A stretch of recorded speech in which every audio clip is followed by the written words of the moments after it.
Encounter का आज 11वां दिन है और एनकाउंटर के आरोपी पुलिस कर्मियों पर हत्या का केस दर्ज हो चुका है। न्यायिक आयोग ने अपनी जांच भी शुरू कर दी है। लेकिन देखिए, आपको ये बता दें कि अब तक एफआईआर के 5 दिन बाद आरोपी पुलिसकर्मियों की गिरफ्तारी नहीं होने पर परिवार सवाल उठा रहा है। भरत तिवारी के भाई चंदन तिवारी का आरोप यह है कि जिस तरीके से पूरे मामले की जांच की जा रही है उससे इंसाफ की उम्मीद नहीं है। तो भरत के भाई ने पुलिस वालों पर धमकी देने का आरोप लगाया है। परिवार भोजपुर के मौजूदा एसपी और शाहबाद के डीआईजी को हटाने की मांग कर रहे हैं। पूछ रहे हैं कि एफआईआर के बाद भी आरोपी पुलिसकर्मी की गिरफ्तारी में देरी क्यों हो रही है।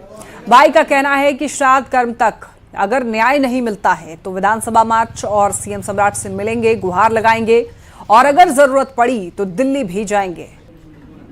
तिवारी के छोटे भाई चंदन तिवारी हैं। चंदन जी, क्या लगता है 9 दिन बीत चुके भाई के गए हुए, अभी तक कोई ठोस निष्कर्ष पर आप लोग नहीं पहुंच पाए हैं। आप लोगों की लगातार मांग है कि जो पुलिसकर्मी है उनको सजा दी जाए। क्या लगता है, कितना उम्मीद है न्याय की? न्याय की तो कोई उम्मीद नहीं है अभी दिख रहा।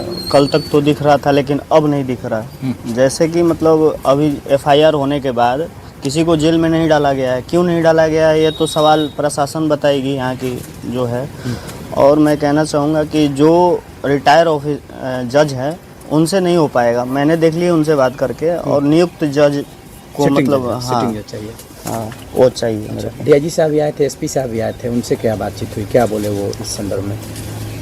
उस दिन तो कुछ नहीं बोला लेकिन रात में आए थे तो मतलब धमकाने की कोशिश कर रहे थे हमें।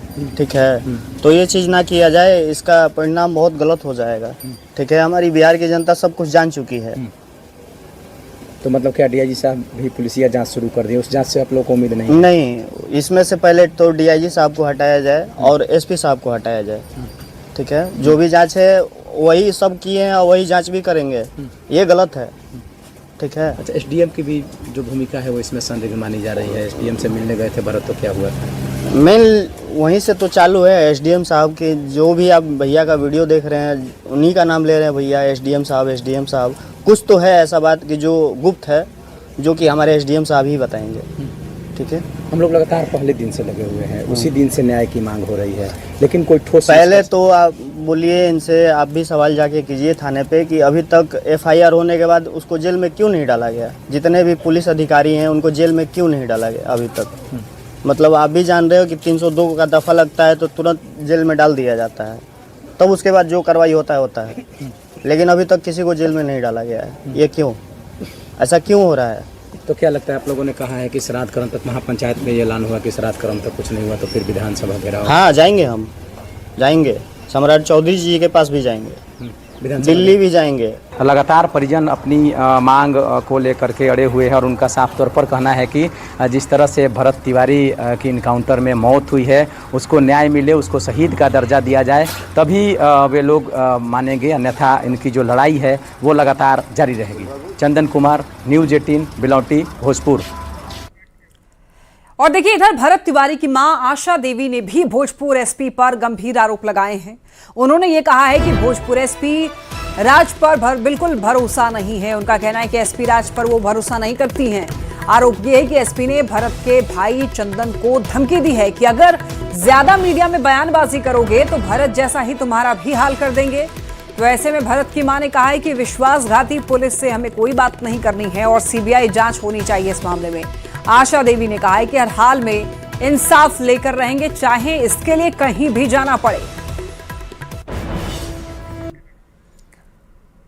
तो भरत तिवारी की मां अब मीडिया के सामने खुलकर बोल रही हैं कि पुलिस से काम नहीं चलने वाला है, सीबीआई जांच इस पूरे मामले पर होनी चाहिए। खास तौर पर वो आरोप लगा रही हैं पुलिस पर, एसपी पर, साथ ही साथ चंदन को धमकी दी जा रही है कि भरत जैसा ही हाल कर देंगे। खुद मां का यह कहना है। इधर लोक जनशक्ति पार्टी रामविलास के सांसद और पार्टी के बिहार प्रभारी अरुण भारती ने कहा है कि भरत तिवारी एनकाउंटर मामले में जांच शुरू हो चुकी है। प्राथमिकी दर्ज होने के बाद कानूनी कार्रवाई की जा रही है। तो ऐसे में जांच रिपोर्ट आने पर जो भी दोषी होगा उसके खिलाफ निश्चित तौर पर कार्रवाई की जाएगी और किसी भी हाल में दोषी को छोड़ा नहीं जाएगा। प्रक्रिया है एफआईआर होना, और इस मामले में पहले भी मुख्यमंत्री जी ने कहा है, सरकार ने कहा है कि जो भी दोषी पाए जाएंगे उनको बख्शा नहीं जाएगा। उसके तहत अगर कार्रवाई हो रही है तो बिल्कुल इसका स्वागत होना चाहिए। और अभी जांच के बाद जो भी दोषी पाए जाएंगे सरकार कार्रवाई करेगी। अपराध को लेकर के जीरो टॉलरेंस की नीति चल रही है।